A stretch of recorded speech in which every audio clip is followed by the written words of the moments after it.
할렐루야. 하나님의 크신 은혜와 사랑과 평강이 우리 모든 성도들 가정 가운데 함께 하시기를 주님의 이름으로 축복합니다.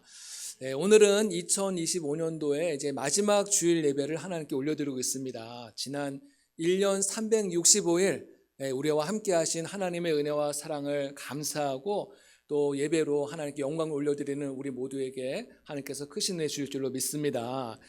여러분들도 지난 1년 동안 달려오시느라고 너무나 수고 많이 하셨습니다. 여러분 스스로 좀 격려하는 시간 가졌으면 좋겠는데요. 팔을 좀 이렇게 좀 서로 자기를 안아주시기 바랍니다. 토닥토닥 하면서 여기까지 잘 왔다 서로 좀 인사하시기 바랍니다. 자기 스스로에게 시작. 여기까지 잘 왔다. 여기까지 잘 왔다. 지난 1년 동안 여기까지 달려오시느라고 너무 수고 많이 하셨습니다. 하나님의 은혜인 줄로 믿습니다. 여러분에게 있어서 지난 한 해 1년 동안은 어떤 한 해였습니까? 아마 어떤 분은 우리 가정은 너무나 좋은 일이 있었고 감사한 일이 많았던 한 해였습니다. 이런 분도 계시겠지만은 또 반면에 어떤 분은 지난 1년을 돌아볼 때 참 너무나 아프고 슬프고 괴로운, 그래서 내 기억 속에서 지워버리고 싶은 그런 한 해였다고 고백하는 분도 계실지 모르겠어요. 근데 중요한 것은 하나님께서 여러분의 모든 삶의 발걸음마다 함께 동행하셨다는 사실을 꼭 기억하시기 바랍니다. 기쁨의 순간뿐만 아니라 슬프고 외롭고 또 서럽고 답답한 순간에도 하나님은 한순간도 우리를 떠나거나 버리지 아니하시고 하나님의 그 따뜻한 손길로 우리를 품어주시고 만져주시고 여기까지 달려올 수 있도록 하나님께서 은혜를 베풀어 주신 거예요. 그래서 우리는 그 은혜를 늘 감사하고 하나님께 영광 돌리며 한 해를 마무리하시는 우리 모두가 되었으면 좋겠습니다. 아무쪼록 이 시간, 남은 시간 이제 얼마 남지 않았는데 한 해를 또 잘 마무리하시고 또 한 해를 돌아보면은 참 아쉬운 일도 많을 거고 후회되는 일도 많을 거예요. 이 모든 것들은 하나님께 맡기세요. 하나님께 맡기시고 여러분들은 오늘 장로님 기도하셨던 것처럼 정말 희망찬 새로운 한 해를 또 맞이하시게 되시기를 주님의 이름으로 축복합니다. 오늘 말씀을 보면요, 이 다윗이 이제 임종을 앞둔 그 순간에 이제 자신의 아들 솔로몬을 데려다가 이제 마지막 유언의 말씀을 남기고 있는 사건을 이제 기록하고 있습니다. 그 다윗의 한 평생을 보면요, 그야말로 파란만장한 인생을 살아왔습니다. 그 어린 소년 시절에는 그 골리앗이라고 하는 블레셋 장수를 이제 무너뜨리지 않습니까? 그래서 이스라엘을 위기에서 건져내는 거예요. 다윗은 이스라엘 역사상 가장 존경받는 왕이고 또 가장 칭송받는 왕이라는 거예요. 또 그런가 하면은 이 다윗은 하나님으로부터 이는 내 마음에 합한 자다, 하나님께 참 이런 사랑을 입은 사람이 바로 다윗이에요. 이런 다윗도 이제 나이가 들고 늙게 되니까는 오늘 말씀해 보니까는 내가 모든 사람이 가는 길을 가게 되었다. 즉 나도 이제 이 죽음의 길을 가게 되었노라고 오늘 그렇게 고백을 하더라는 것이죠. 여러분, 오늘 이 마지막 주일을 맞이하면서 또 다윗에게 마지막 순간이 찾아온 것처럼 우리 인생 가운데도 언젠가는 이 마지막의 순간이 찾아온다는 사실을 우리는 늘 기억하며 살아가야 된다는 거예요. 물론 지금은 젊고 건강하니까는 그 생각을 안 할지 모르지만은 우리 성도들은 항상 우리가 돌아갈 영원한 본향을 바라보면서 거기에 목적과 소망을 두며 살아가는 존재라는 것이에요. 일반 사람들은 이런 죽음에 대해서 이야기하며 굉장히 불편하게 생각을 해요. 굉장히 부정탄다, 재수없다, 왜 죽음 이야기하냐, 그 얘기 하지 마라, 그렇게 이야기하기가 쉽습니다. 하지만 성도들에게 있어서는 이 죽음은 하나님의 나라를 들어가는 관문이기 때문에 성도들은 절대로 죽음에 대해서 부정적으로 생각해서는 안 된다는 거예요.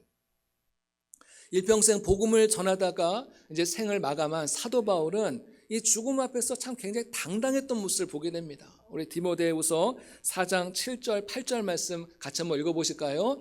나는 선한 싸움을 싸우고 나의 달려갈 길을 마치고 믿음을 지켰으니 이제 후로는 나를 위하여 의의 면류관이 예비되었으므로 주 곧 의로우신 재판장이 그날에 내게 주실 것이며 내게만 아니라 주의 나타나심을 사모하는 모든 자에게 도니라. 이런 바울의 고백 속에서 막 죽음을 두려워하거나 겁을 내는 그런 마음이 느껴지십니까? 아니죠. 오히려 더 당당하게 이제 나는 곧 주님을 만나겠구나. 오히려 더 주님을 만나는 것에 대한 그 소망과 기대감이 더 많은 것을 보게 되는 것이죠. 우리 모두도 인생의 끝자락에 마지막 자락에 섰을 때 우리가 후회함이 없는 인생을 살아가기 위해서 또 최선을 다해서 달려가는 우리 모두가 되시기를 축복합니다. 다윗은 한평생 하나님 앞에 너무나 큰 사랑을 입은 사람이에요. 어쩌면 저렇게 하나님께서 다윗을 사랑하셨을까? 여러분도 하나님께 사랑 입고 싶지 않으세요? 사랑 입고 싶으세요? 입고 싶지 않으세요? 사랑 입고 싶은 마음이 다 있을 거예요. 그렇다면은 다윗이 어떻게 하나님께 사랑을 입었는지, 다윗이 걸어갔던 그 길을 우리도 함께 걸어가면은 우리에게도 하나님의 그 사랑이 또 임하게 될 줄로 믿습니다. 이 다윗의 생애를 보면요, 다윗이 하나님 앞에 사랑을 받을 수밖에 없는 그건 늘 반복적이고 규칙적이었던 그런 모습들을 우리가 발견하게 되는데, 저는 이것을 믿음의 패턴이다라고 말씀드리고 싶습니다. 믿음의 패턴. 그래서 우리도 다윗이 걸어갔던 이 믿음의 패턴대로 살아갈 때 우리도 하나님 앞에 사랑과 은혜를 입는 그런 삶을 살 수 있다는 것이죠. 이 다윗은요, 이스라엘의 두 번째 왕입니다. 이스라엘 첫 번째 왕은 누구예요?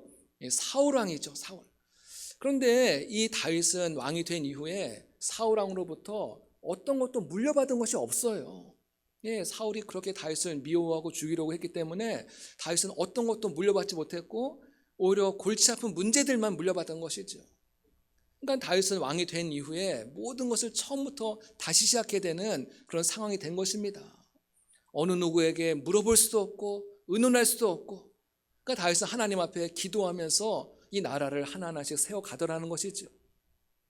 하나님께 물어보니까는 하나님께서 다윗을 정말 위대한 왕이 되게 하시고 이스라엘, 정말 그 초라하고 부족한 이스라엘을 인류국가로 하나님께서 우뚝 세워주신 줄로 믿습니다.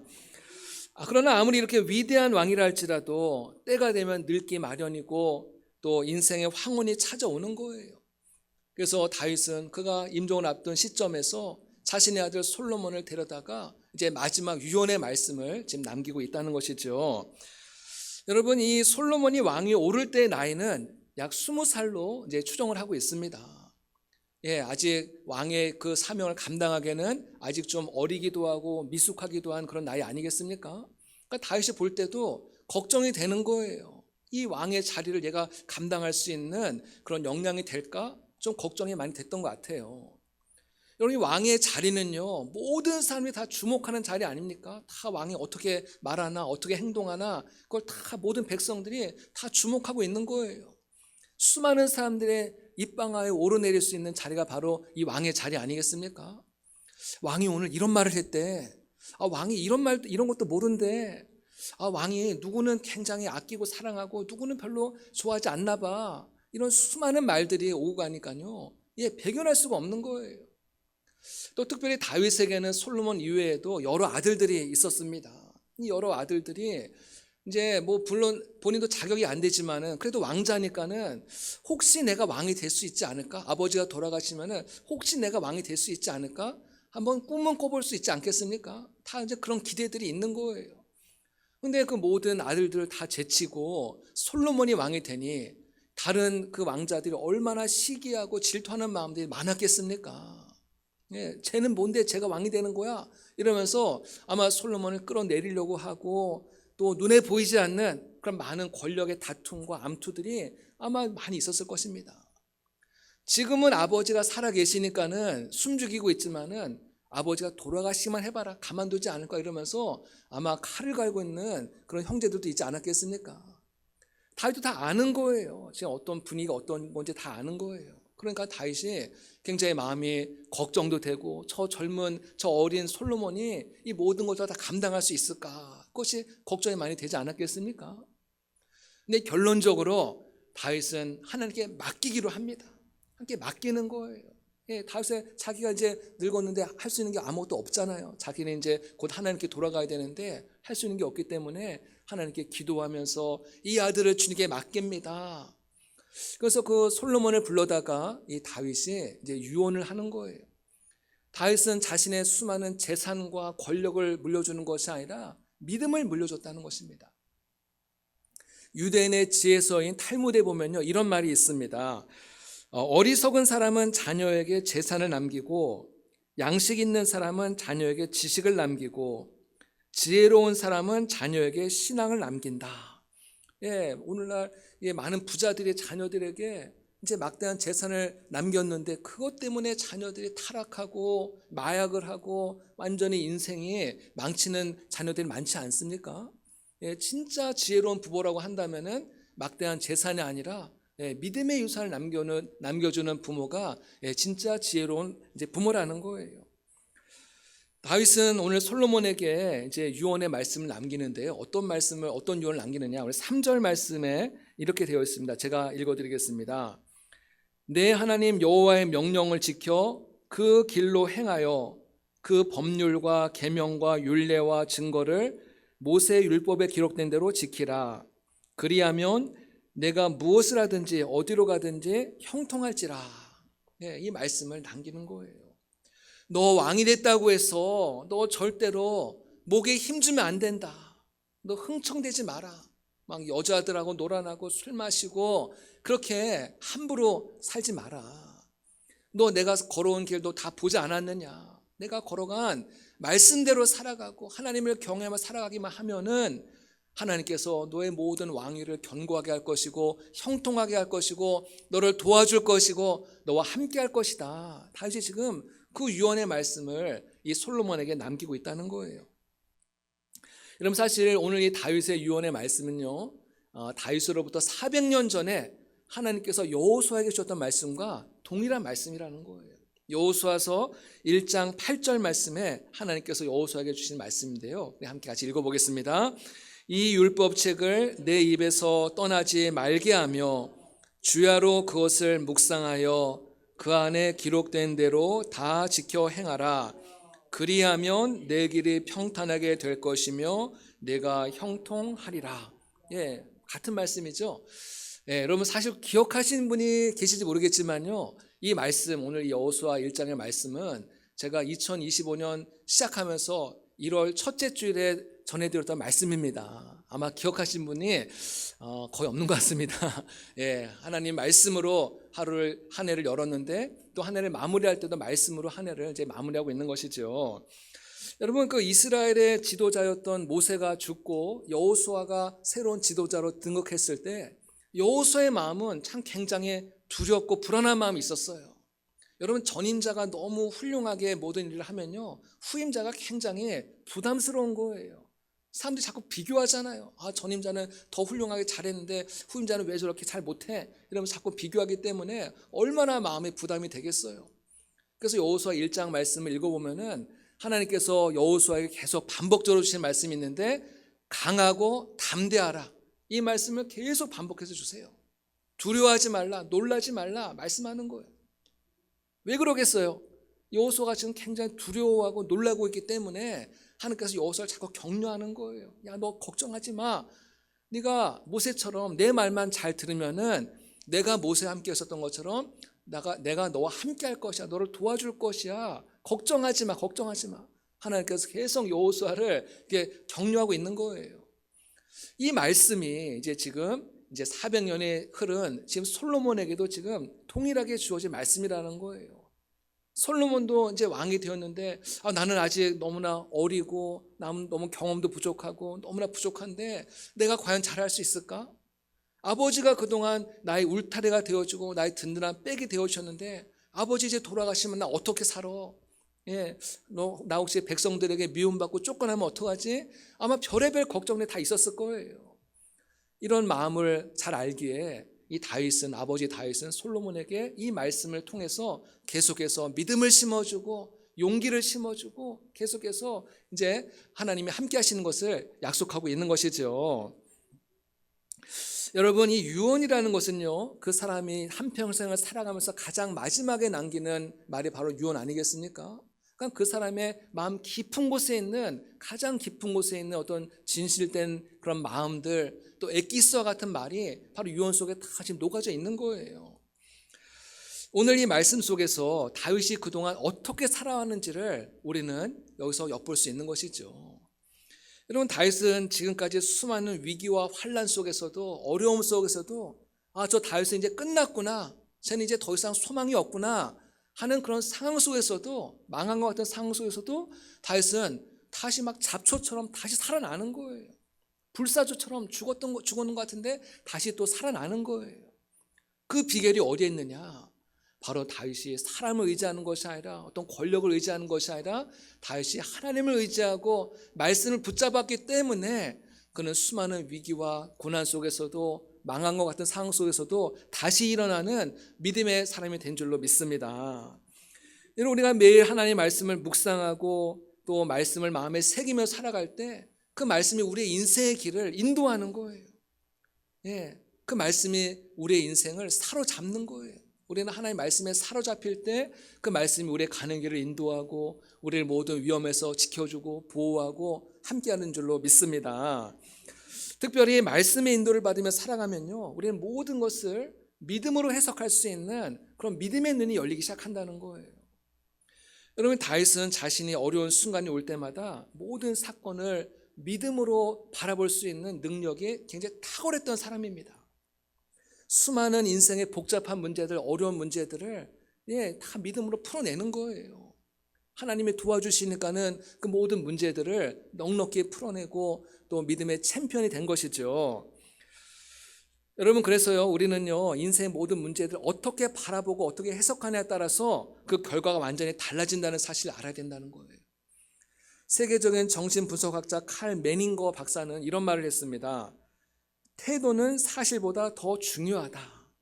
태도는 사실보다 더 중요하다. 우리에게 어떤 사건, 어떤 일이 일어났을 때 그 사건과 그 일이 우리를 행복하게 하고 불행하는 것이 아니라 그 사건과 그 일을 내가 어떻게 바라보고 어떻게 해석하냐에 따라서, 거기에 따라서 우리 행복과 불행이 거기에 달려 있다는 거예요. 이 말씀을 하고 있는 것이죠.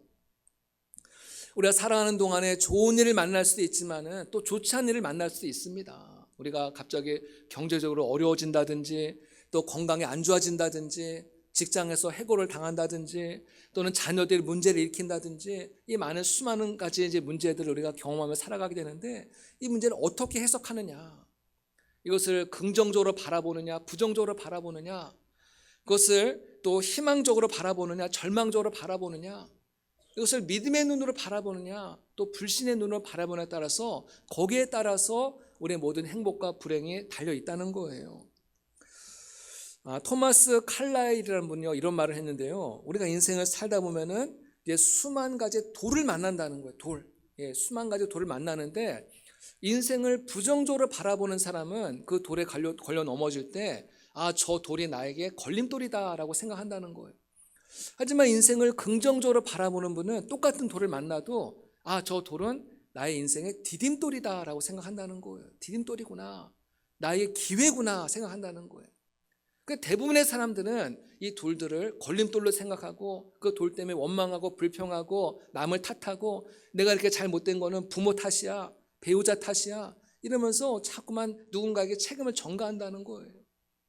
하지만 긍정적인 믿음을 가진 사람은 이 돌을 디딤돌로 생각하면서 나에게 주어진 기회구나, 긍정적으로 받아들일 때 그 사람이 진정으로 그 디딤돌을 딛고 일어섰을 때 정말 놀라운 성공의 자리에 올라갈 수 있다는 것이죠.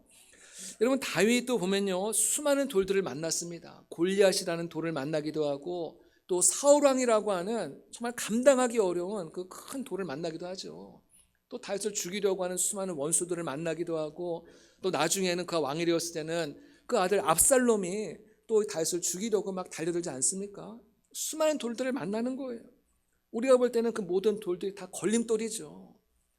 하지만 다윗은 이 모든 돌들을 걸림돌이 아니라 디딤돌로 바라볼 수 있는 그건 안목이 있었다는 거예요. 그 안목이 어디서 나온 거예요? 바로 하나님의 말씀에서 나왔다는 거예요. 하나님의 말씀으로 무장되어 있으니까는 그 모든 말씀의 위기의 순간에 이 모든 어려움들을 믿음의 눈으로 바라볼 수 있도록 모든 생각과 사고 체계와 모든 것을 그렇게 움직여가지고 믿음의 눈으로 바라보고 믿음의 눈으로 받아들이고 해석할 수 있도록 그런 이제 은혜를 주셨다는 것이죠. 여러분, 결국 이 믿음 생활이라는 것은요, 내가 무엇을 바라보느냐의 싸움이 있습니다. 내가 먼저 어떤 것들을 선점하고 어떤 것을 선택하느냐에 따라서 우리의 모든 믿음의 승리와 실패가 그 속에 담겨져 있다는 것을 성경 우리에게 말씀하고 있다는 거예요. 모든 것을 믿음의 눈으로 바라보고 믿음으로 해석을 하고 믿음의 길을 걸어갈 때 그것이 우리에게 놀라운 은혜이고 기회가 되는 것을 믿으시기 바랍니다. 이 모든 믿음의 시각을 만들어주는 것이 바로 하나님의 말씀이라는 것이죠. 여러분, 지도자가 되면요, 지도자가 가장 어려운 것이 무엇이냐면은 모든 것을 결정하는 것이 있다는 거예요. 지도자가 모든 것을 바르게 제대로 분별하고 결정을 해야지, 자꾸만 지도자가 잘못된 결정을 하고 이렇게 되면은 자꾸만 이것들이 그런 실수가 누적되면은 이제 백성들로부터 신뢰를 잃어버리는 거예요. 그러면은 이 리더십에 굉장히 큰 이제 타격을 입고 마는 것이죠.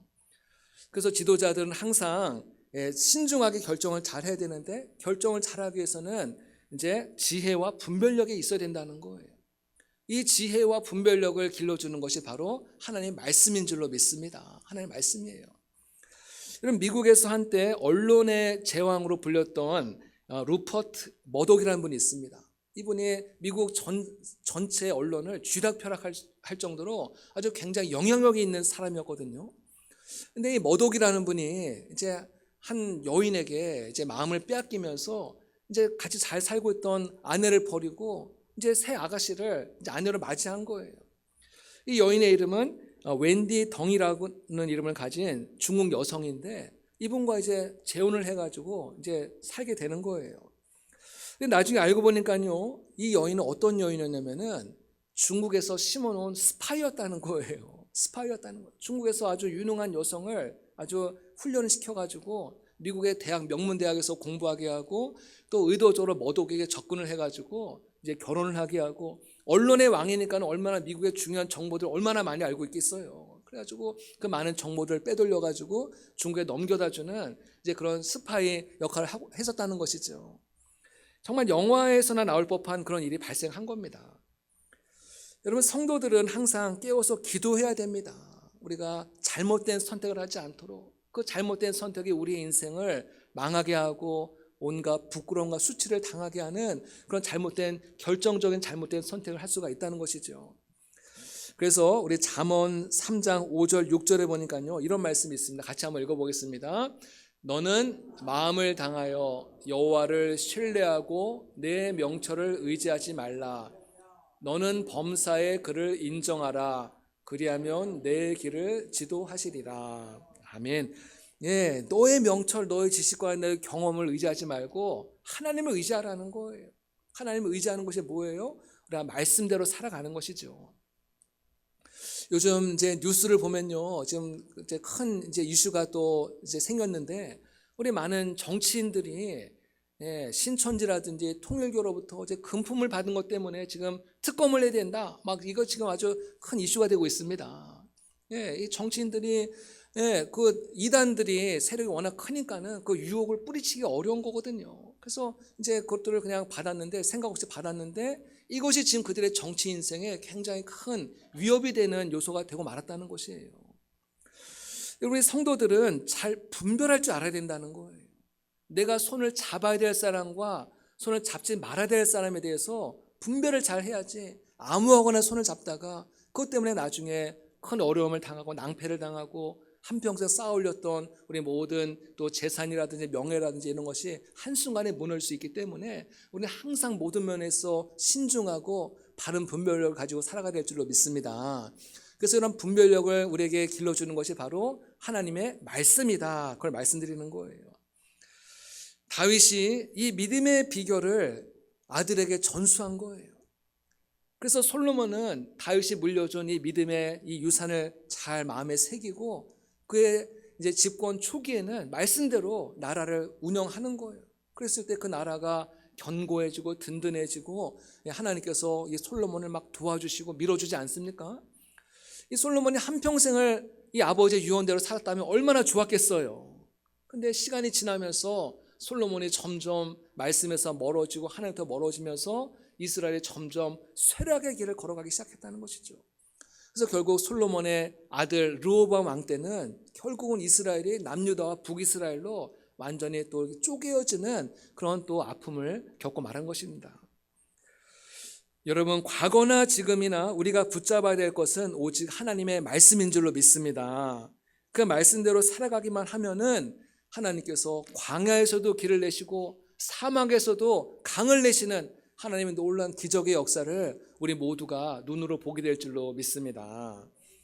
여러분, 세계 4대 문명이 발전한 나라들을 보면요, 공통점이 있습니다. 세계 4대 문명이 발전한 그런 나라들을 보면 공통점이 있는데, 그 모든 나라들마다 큰 강이 흘렀다는 거예요. 그래서 그 강 주변으로 비옥한 땅을 중심으로 해서 그 나라의 문명이 이제 발전했다는 것이죠. 그래서 메소포타미아에는 유프라데스 강과 티그리스 강이 있었고, 또 애굽에는 나일강, 중국에는 황하강, 인도에는 인더스 강, 이런 강들이 쭉 이제 그 나라를 통과하면서 관통하면서 흘렀을 때 그 나라가 굉장히 발전하는 것을 이제 보게 됩니다. 근데 반면에 이스라엘에는요, 대단한 강이 없습니다. 또 지하전도 없어요. 이스라엘 우리나라의 한 4분의 1, 한 강원도 정도밖에 되지 않은 작은 나라인데, 그 나라가 발전할 수 있는 어떤 조건도 하나도 갖춰지지 않았습니다. 얼마나 척박한 땅인지 몰라요. 근데 그 이스라엘 나라에는요, 믿음의 강, 영적인 강이 흐르고 있었다는 거예요. 그 강이 뭐예요? 바로 하나님의 말씀이라는 거예요.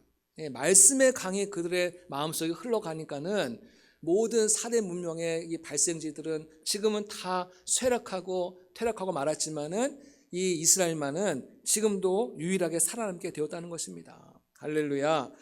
이처럼 하나님의 말씀에는 한 개인과 가정과 그 민족을 살리는 능력이 있다는 것을 우리는 믿어야 된다는 거예요.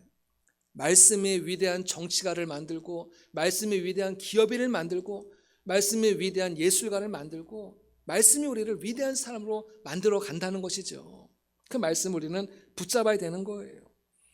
하나님의 말씀은 어제나 오늘이나 영원토록 변함이 없는 줄로 믿습니다. 다윗과 같이 한평생 하나님의 말씀을 붙잡고 살아가는 우리 모두가 되시기를 축복합니다. 올 한 해도 말씀으로 한 해를 잘 마무리하시고, 또 새로운 한 해는 그 어떤 것보다도 하나님의 말씀을 중심으로 살아가는 우리 믿음의 성도 되시기를 바랍니다. 우리 믿지 않는 사람들처럼 우리 연말에 연시가 되었을 때 동해바다로 달려가서 그 처음 떠오르는 태양 앞에서 복을 빌고 그러지 마시고, 우리 송구영신 예배 있잖아요. 돌아오는 이제 이번 주에 송구영신 예배 있는데, 이 예배 시간에 나와서 하나님께서 우리에게 주시는 말씀을 우리가 받아들일 때 그 말씀이 우리의 가정의 햇빛이 되고, 그 말씀이 우리의 교회의 햇빛이 되고, 그 말씀이 이 나라 민족을 비추는 그런 영광의 빛이 되는 줄로 믿습니다. 아무쪼록 하나님의 말씀으로 우리가 그 빛을 받아서 또 새로운 한 해는 더 희망차고 하나님의 은혜가 충만한 다윗과 같은 믿음의 삶을 살아내는 믿음의 성도 되시기를 주님의 이름으로 축복합니다. 기도하겠습니다. 사랑과 은혜가 한량없으신 하나님의 은혜를 감사합니다. 다윗이 한평생 하나님의 말씀을 붙잡으며 믿음의 패턴을 따라 살았을 때 하나님께서 그의 인생 가운데 늘 동행하시고 그를 통해서 영광 받으셨던 것처럼, 하나님 우리의 마음판에 주님의 말씀이 새겨지게 하여 주시오며, 그 말씀 붙잡고 믿음의 길을 달려가는 복된 성도들 다 될 수 있도록 축복하여 주시옵소서. 감사드리며 예수님의 이름으로 기도드립니다. 아멘.